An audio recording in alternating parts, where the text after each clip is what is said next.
For many years, humanity had joked about UFOs, strange lights in the sky, and hidden bases in the deserts of America. But when the truth finally arrived, it was not with whispers. It was with fire. For the invasion did not begin with one ship or even a handful. It began with thousands. Enormous alien craft that appeared without warning over the skies of Earth. One moment the heavens were calm, and the next they were filled with shadows that blocked out the stars. In New York and Los Angeles and Washington, D.C. and Chicago, and in every major city across the country and soon across the world, the ships hovered like dark omens, their hulls glowing with strange lights and symbols no human eye could understand, and the world froze in fear, no longer able to deny what had always been suspected. UFOs were real, and they were not friendly visitors. They were conquerors. Governments scrambled to respond. Militaries activated every defense. Jets screamed into the air. Missiles were armed. But before anything could happen, a voice entered every human mind, cold, merciless, and terrifying. It spoke in every language at once, yet sounded alien to all. And it said only one thing: submit, or be erased. And with those words, panic erupted. People ran through the streets. Families clung to one another. Television anchors trembled as they reported what seemed to be the end of the world.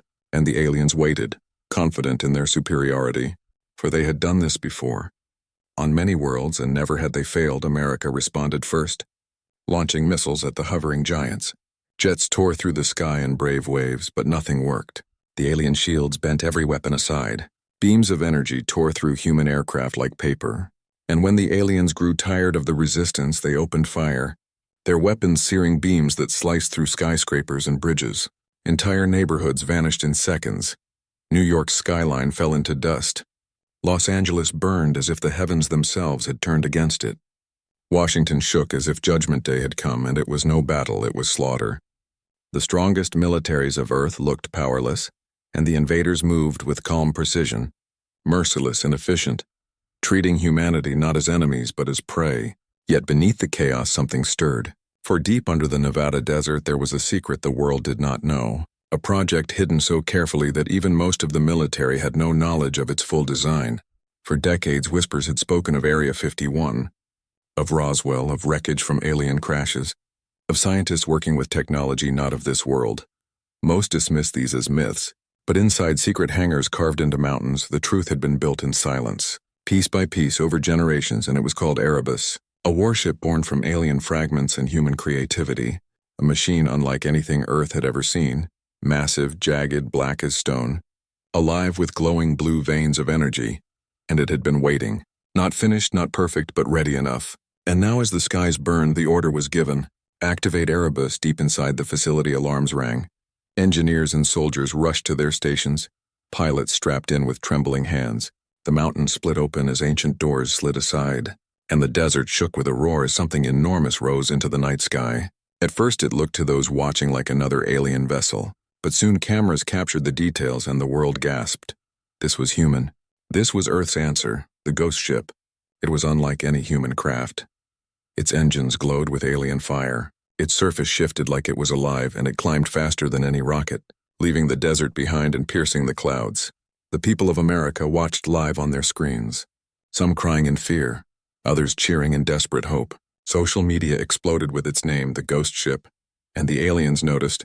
Their scanners locked on the rising vessel, confused and curious.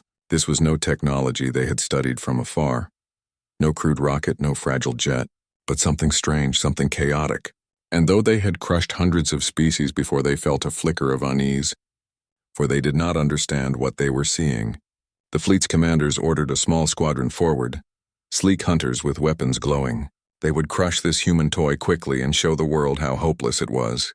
But inside the ghost ship, the crew felt the vessel come alive. Lights danced across the panels. The hum of alien energy filled the air. The pilots gripped their controls, their fear sharp but their resolve sharper. And as the alien squadron fired beams of deadly light, the impossible happened. The beams struck the hull and slid away, bending harmlessly, scattering like water splashing from stone. And then the ghost ship fired back. Panels opened like wings. A storm of chaotic energy burst forth, splitting into hundreds of shards that chased their targets as if alive. The alien hunters twisted and fled, but the shards followed, tearing them apart one by one until fire lit the sky. And the first squadron of the Empire was gone in seconds. Destroyed by the humans, the world erupted in cheers. The aliens paused in shock, but the commanders quickly recovered, ordering the full fleet to attack. Hundreds of ships turned their weapons on the lone warship. Beams and missiles filled the void, swallowing the ghost ship in fire, and on Earth billions cried out thinking their last hope was gone. But through the storm it emerged, its hull glowing brighter, its movements sharper, weaving and twisting with impossible grace. It fought like no other vessel, not with rigid tactics but with chaos, with creativity, with the spirit of humans, unpredictable, wild, and stubborn. And every time the aliens adapted, the ghost ship surprised them again, breaking their traps, twisting through their formations, striking back harder and slowly, impossibly. The tide of the battle began to shift, and for the first time since the invasion began, humanity had hope. For America's secret weapon had risen, and it was showing the universe that Earth would not kneel. High above the Earth, the alien fleet gathered its full strength, an ocean of steel and fire stretching across the heavens, thousands of ships bristling with weapons, confident that their power could erase this strange human creation, for they had crushed worlds far older and more advanced.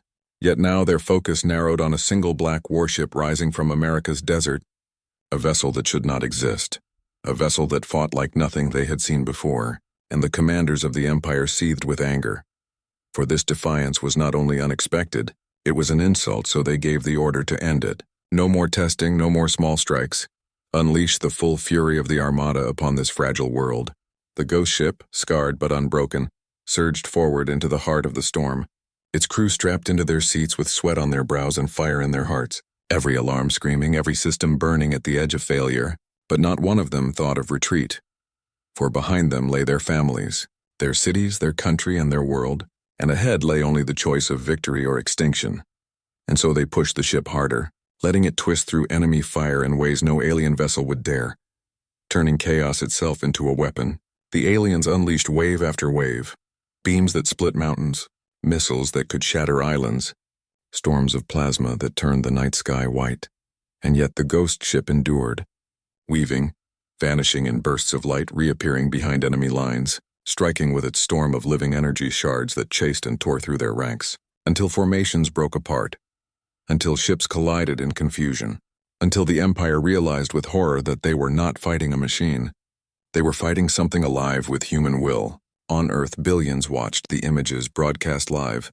Crowds huddled in streets and homes, praying with every strike, cheering with every alien ship that fell. For though cities still burned and smoke still darkened the skies, hope had returned, and that hope was fierce, for it carried the knowledge that humanity was not helpless. America had given them a sword, and that sword was cutting deep into the heart of the invaders. At the center of the armada loomed the flagship, a colossal fortress of metal larger than any city, bristling with weapons that had destroyed civilizations before, its presence a reminder that the Empire's power was beyond imagination. But the ghost ship turned toward it with steady purpose, for the crew knew that unless the head was cut off, the body would continue to strike, and so they aimed themselves at the impossible target, the heart of the enemy. The Empire's commanders, secure inside their flagship, laughed in contempt at the sight of one vessel charging against their might. They unleashed every weapon, every defense, creating a storm of fire so intense it blinded sensors and shook the earth below, and many watching believed it was the end, that the ghost ship had finally been consumed. But from the inferno it rose again, its hull blazing with blue veins of power brighter than before, its engines screaming with fury, as if the ship itself refused to die. And with one last surge it drove into the core of the fleet. What followed was chaos beyond imagination. The ghost ship unleashed its ultimate weapon, a pulse of energy born from the fusion of human invention and alien mystery, a blast that exploded outward like the birth of a star, tearing through the flagship's shields as if they were paper, splitting its vast hull in two, igniting its heart in a fire that spread across the heavens, and the shockwave ripped through the fleet, scattering ships, destroying dozens outright, leaving the Empire leaderless and